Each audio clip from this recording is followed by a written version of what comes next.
갈라디아서 2장 14절부터 17절 말씀까지입니다.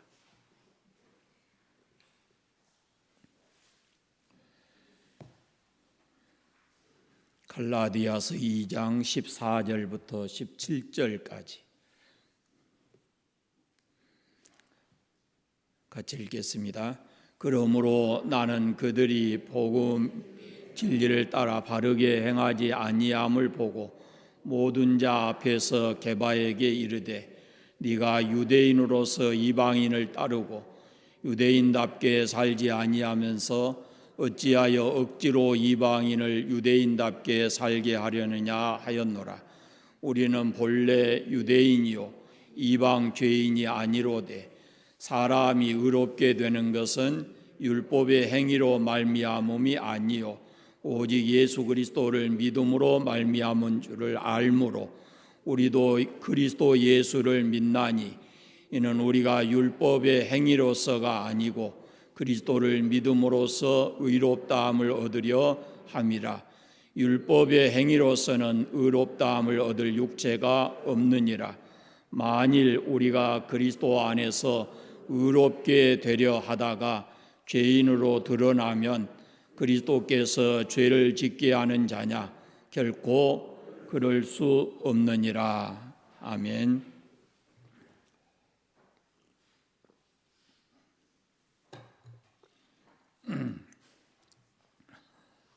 예수 그리스도 안에서 교회는 하나이지만 이 초대교회의 모습을 보면 두 형태의 교회가 있었습니다.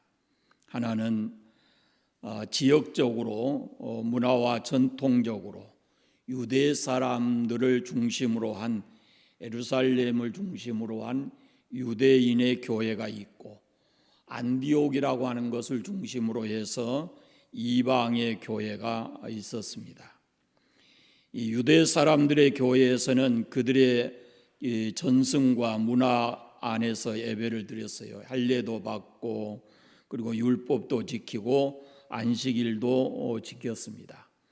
그러나 이방 사람들에게 복음을 전해서 그들이 예수를 믿는데 그 사람들에게 이것을 다 강요할 수가 없었지요.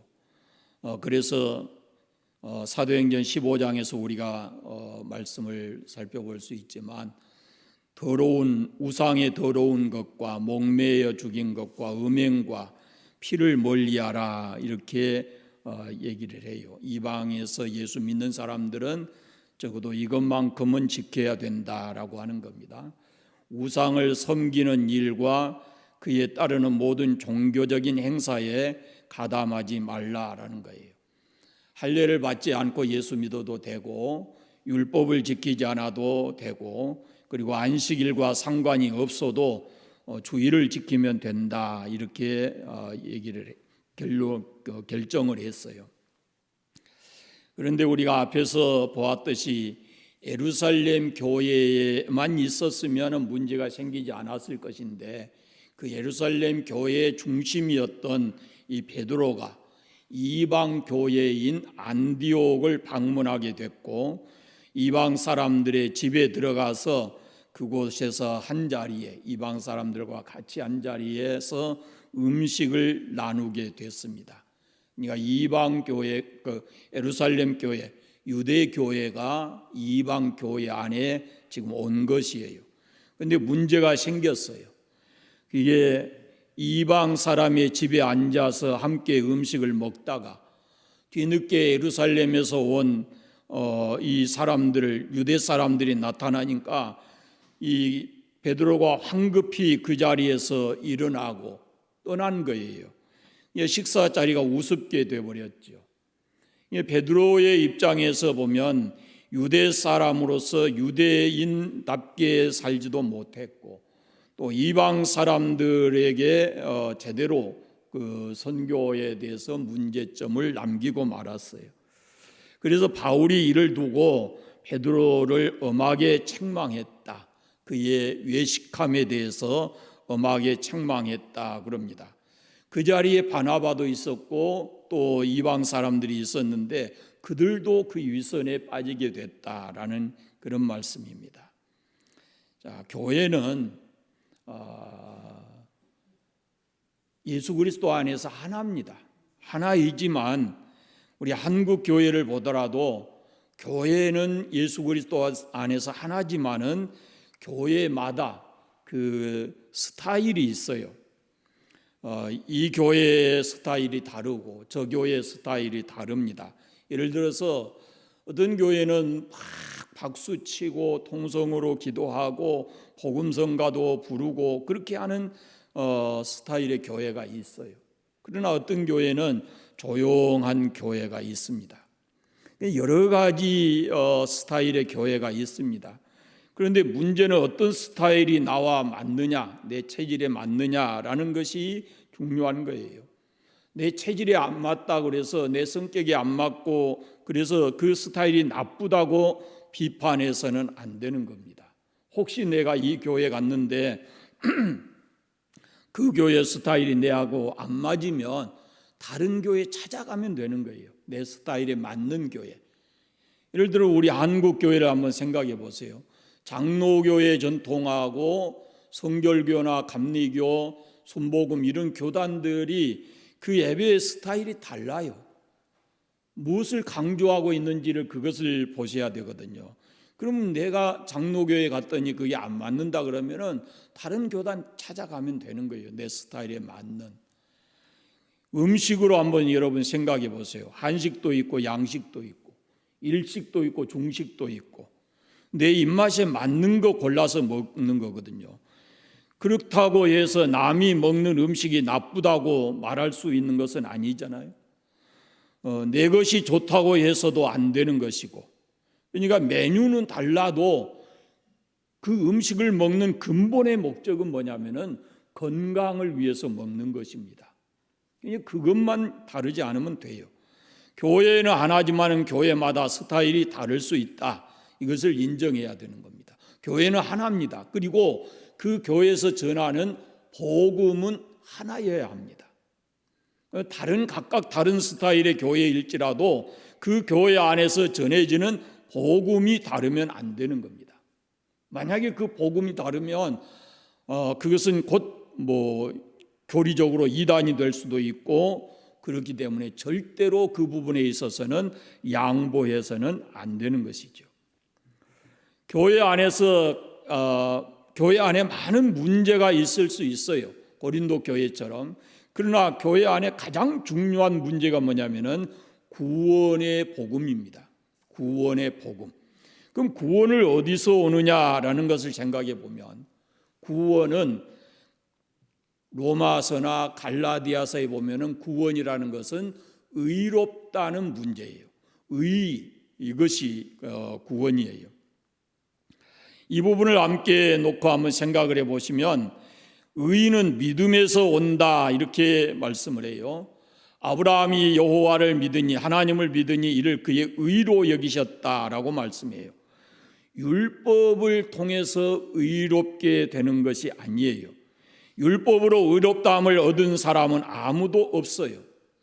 의로 여기신다 그 말은 다른 말로 하면은 칭의예요. 칭의. 이 말은 칭의라는 말은 율법을 행함으로 얻어지는 것이 아니고 예수를 믿음으로 얻어지는 것입니다. 그것은 헬라 사람이든지 로마 사람이든지 유대인이든지 이방인이든지 아무 상관이 없어요. 누구이든지 예수를 믿음으로 구원을 얻는 것입니다.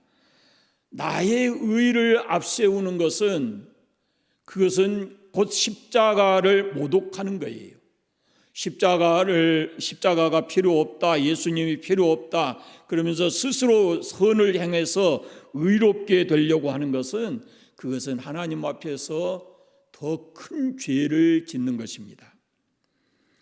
예수 그리스도의 십자가를 욕되게 하는 것이에요. 그래서 우리는 믿음으로 오직 예수 그리스도를 믿음으로 의롭다함을 얻고 그 의롭다함 속에서 의롭다함을 얻은 상태에서 우리가 겸손해야 되고 온유해야 되고 선을 행해야 되고 새로운 생활을 살아가야 되는 거죠. 내 의가 아니고 오직 예수 그리스도의 십자가를 통한 그 의를 통해서 우리가 구원에 이르고 구원받은 사람답게 살아가는 것, 그것이 바로 신앙의 삶인 것이죠. 이 문제에 대해서 네 가지를 먼저 생각을 해야 됩니다. 첫째는 의롭다고 인정받는 것이지 의롭게 되는 것이 아닙니다. 이 말 가만히 생각해 보세요. 의롭다 인정받는 거예요. 누구로부터? 하나님께로부터 인정받는 것이지 내가 의롭게 되려고 하는 것이 아니에요.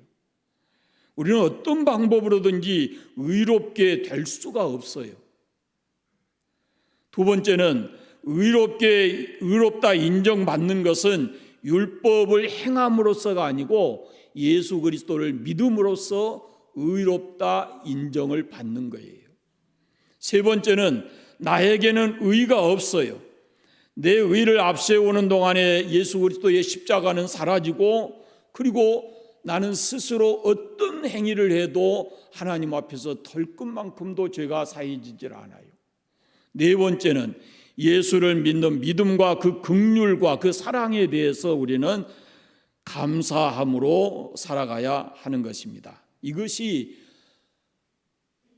예수 그리스도 안에서 구원 얻은 모든 사람들의 칭의, 의롭게 되는 방법이고, 그리고 의롭다함을 받은 사람들의 삶인 것입니다.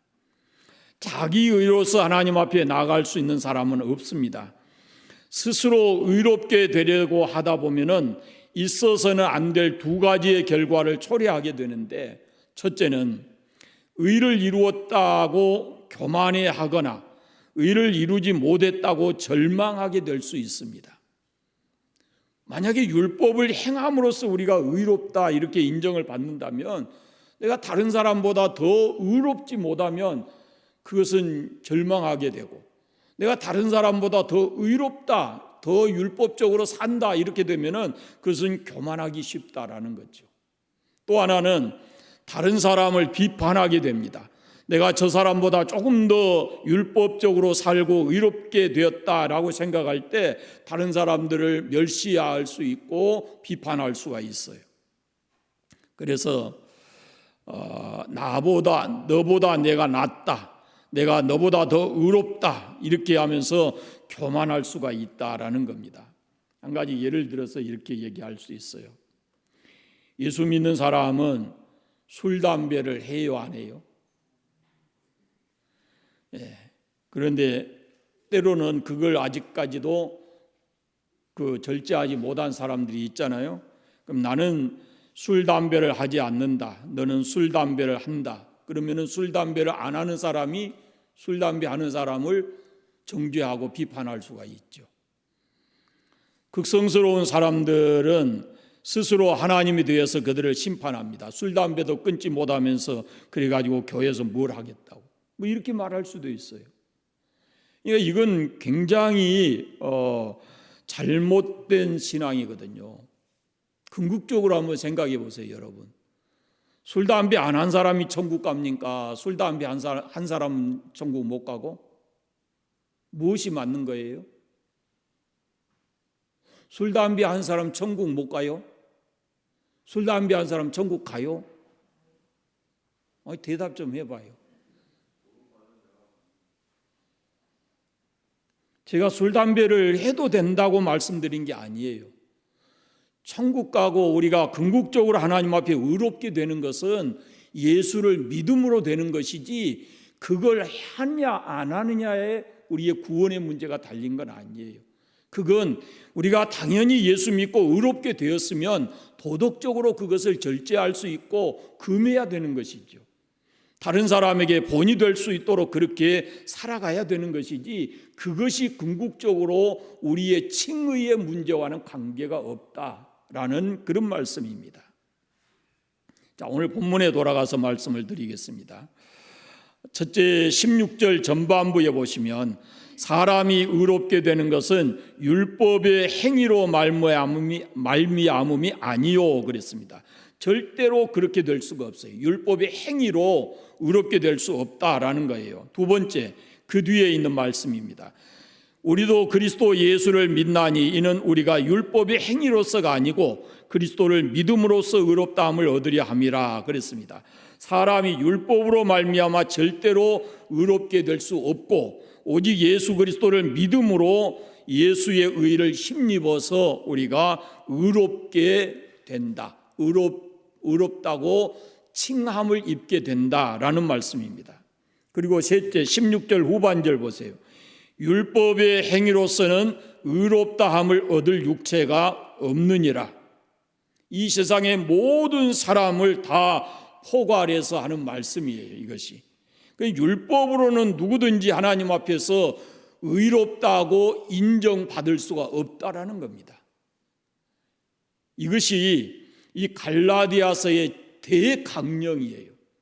율법의 행위로서는 의롭다함을 얻을 수 없고 오직 예수 그리스도의 십자가의 의를 믿음으로 우리가 하나님께로부터 너는 의롭다 이렇게 인정을 받을 수 있다라는 말씀입니다. 구원의 방법도 동일합니다. 사회적 지위나 종교적 훈련 여하나 교육적 배경이나 어떤 수양을 했든지 간에 자신의 의로서는 하나님 앞에 한 발자국도 더 나아갈 수가 없는 것입니다. 그 하나님 앞에서는 그런 것은 아무 의미가 없다라는 거예요. 믿음으로 구원을 얻는 것은 오직 십자가의 예수 그리스도의 십자가의 거룩하신 은혜를 우리가 받아들임으로 의롭게 되고 구원을 얻는다라는 말씀입니다. 그래서 예수 그리스도의 십자가의 공로를 믿음으로 구원 얻은 사람은 자랑할 것이 아무것도 없고 남을 비판할 것도 없고 그래서 우리가 그 십자가를 자랑하고 그 십자가 앞에 우리가 늘 감사하면서 살아가야 되는 것이죠. 믿음으로 구원 얻은 사람은 아무 할 말이 없습니다. 그저 그 주님의 은혜에 감사하고 살아가는 것입니다. 구원받음에 있어서 우리의 행위가 아무런 의미가 없다면 하나님 앞에 감사하고 살아가야 되고 동시에 또 다른 사람의 구원도 그의 형편과 상관없이 그 사람의 신앙과 그 사람의 인격도 존중되어야 된다라는 그런 말씀입니다. 우리가 흔히 믿음으로냐 행함으로냐 이런 말을 많이 듣잖아요. 그걸 무엇을 의미할까요? 참 젊은 청년 시절에 좀 어리석게 이런 것을 가지고 토론을 참 많이 한 적이 있어요. 행함으로 없다. 예를 들어서 야고보서를 좋아하는 사람들은 행함이 있어야 된다. 그리고 이 로마서나 갈라디아서를 좋아하는 사람은 그건 아니다. 믿음으로 구원 얻는 것이다. 뭐 이렇게 해서 토론을 하면은 각자 여러 논쟁을 하게 돼 있어요. 자, 행함으로는 그 형식적인 것을 의미합니다. 외적인 것, 내가 무엇을 좀 했다, 더 선한 것을 했다, 더 의롭다 하는 이런 것들을 강조하는 것이거든요. 겉으로 드러나는 거예요. 그러나 이에 반해서 믿음으로라는 것은 내적입니다. 마음속에. 믿음을 우리가 드러내 보일 수가 없잖아요. 그런데 믿음은 내적인 거예요. 하나님 앞에서 제사드리는 행함은 그것은 형식이고 겉으로 나타난 믿음의 표현이고 진짜 우리의 믿음은 우리 안에 있는 것이거든요. 그건 다른 사람 앞에 우리가 이제 드러내 보일 수 있는 방법이 뭐냐면은 그것이 예배이고 그것이 우리의 선한 삶이고 그런 것이죠. 예수님께서 이 문제를 가리켜서 그 비유로 말씀하실 때 누가복음에 보면은 이렇게 말씀하셔요. 바리새인과 세리가 하나님 앞에 나아갔을 때 바리새인이 하나님 앞에 나가서 이렇게 기도합니다. 나는 일회에 2번씩 금식하고 소득의 11조를 드립니다라고 얘기를 해요. 여기까지 그래도 괜찮았어요. 그런데 함께 성전에 올라간 세리를 가리켜서 이렇게 말합니다. 나는 이 세리와 같지 않은 것도 감사합니다. 그래요. 그냥 자기가 2번 금식하고 11조 드리는 것만 그건 잘한 거잖아요. 그런데 이 세리와 같지 않은 것을 감사하다 비교해서 이렇게 얘기를 해요. 그런데 행하는 것은 잘해요. 잘했어요. 이 바리새인도 11조 바치고 금식하고 하는 거, 이런 것은 선한 일 행한 것은 잘한 것이죠. 그건 그리스도인도 마땅히 해야 될 부분들이고, 그래 세리하고 자기를 비교한 거예요. 쓸데없는 일을 한 거죠. 말을 한 거죠.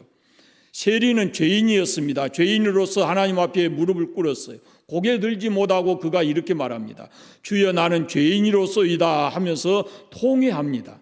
예수님의 말씀에 의하면 의롭다함을 얻은 사람은 이 세리 쪽이다, 이렇게 말해요. 이 세리는 자기가 죄인인 것을 하나님 앞에서 인정을 해요. 그런데 바리새인은 자기가 이 사람과 같지 않는 잘한 것을 지금 앞세우고 있는 거예요. 그러니까 행함을 얘기하고 있어요. 그러나 세리는 자기가 하나님 앞에서 죄인인 것을 얘기하고 있는 겁니다. 여러분, 신앙은 겉으로 나타나는 거창한 의식이나 굉장한 행위가 중요한 것이 아닙니다. 내 마음이 중요한 것이죠. 성경에 보면 옷을 찢을 것이 아니라 마음을 찢으라 이렇게 말씀하시고, 물질보다 우리의 마음을 하나님께 드려야 된다라고 말씀하고 있어요. 이것이 행함과 믿음으로서의 차이입니다. 행함은 자기 중심적이에요. 그래서 예수님께서 이렇게 말씀하십니다. 금식할 때에 머리에 기름을 바르고 얼굴을 씻으라 그래요.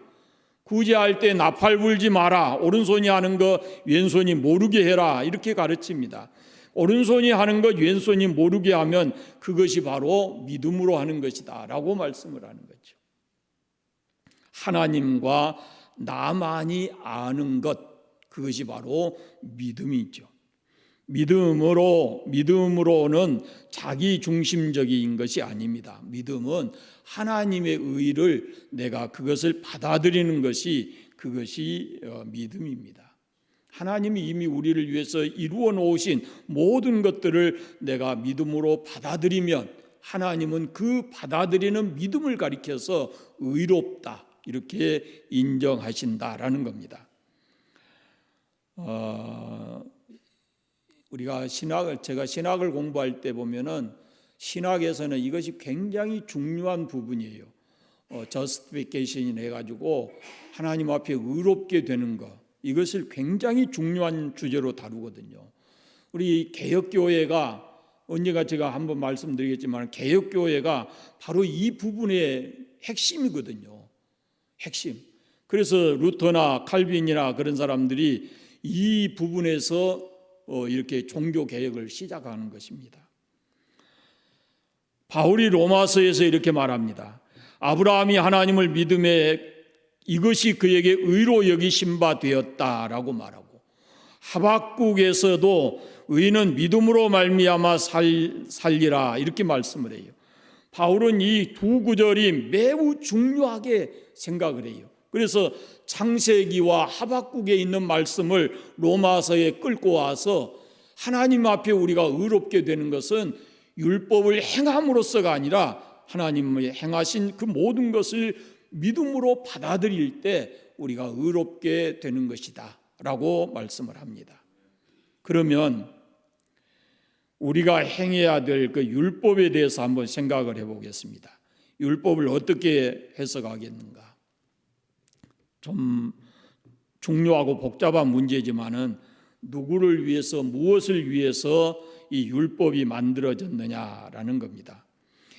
애초에 율법이 왜 있게 되었습니까? 율법이라는 것은 크게 율법의 내용을 보면은 크게 세 가지가 있어요. 그 첫째가 율법은 민법입니다. 민법.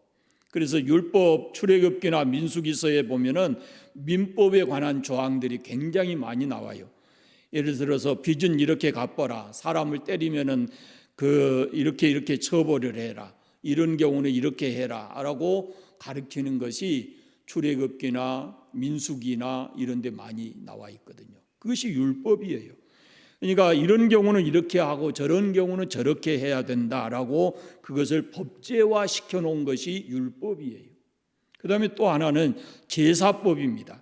하나님 앞에 나아가서 제사할 때는 이러이러한 제사가 있는데 이런 제도를 따라서 하나님 앞에 제사해야 된다라고 이렇게 기록하고 있어요. 대표적인 것이 성경이 바로 레위기서거든요. 그래서 이런 제사를 통해서 우리가 하나님 앞에 나가야 된다. 그 제사의 핵심이 뭐냐면은 제물의 피 흘림이에요. 5가지 제사가 나오는데 그 모든 제사의 가장 중요한 핵심이 뭐냐면은 흠없는 제물의 피 흘림에 있어요. 그래서 그것은 곧 어디로 귀결이 되냐면은 예수 그리스도, 흠없는 예수 그리스도, 그리고 그의 십자가의 보혈, 거기에 이루고 있어요. 그래서 그것을 받아들임으로써 우리가 하나님 앞에 의롭게 된다라는 의미를 가지고 있습니다. 세 번째가 도덕법입니다. 도덕법. 그래서 이 도덕법은 근본적으로 우리 양심에 있지요. 우리 마음속에 있어요.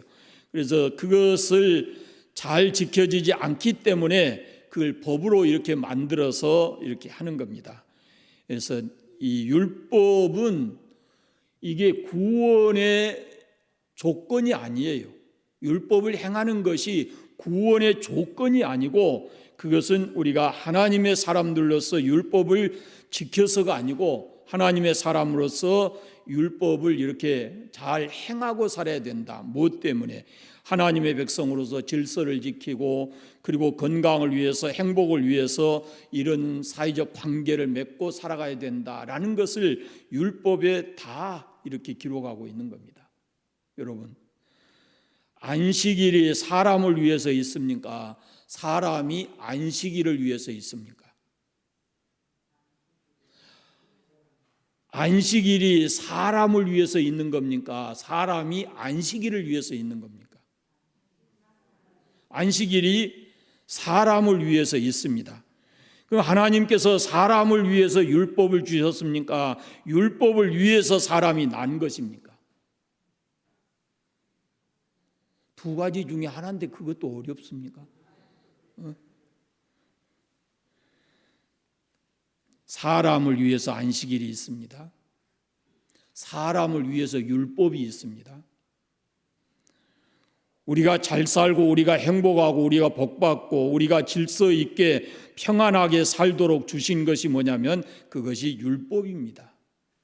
그래서 부모를 공경해라, 살인하지 말라라는 법으로 생명을 보호하고 도둑질하지 말라라는 법으로 사유재산을 보호하고 간음하지 말라라는 법으로 사람의 순결을 보호하고 거짓 증거하지 말라는 법으로 우리의 인격을 보호하시는, 그래서 우리가 그런 법을 지킴으로써 이 땅을 행복하게 살아가도록, 사람으로서 행복하게 살아가도록 그런 법을 하나님께서 우리에게 주신 것입니다. 그것이 율법입니다.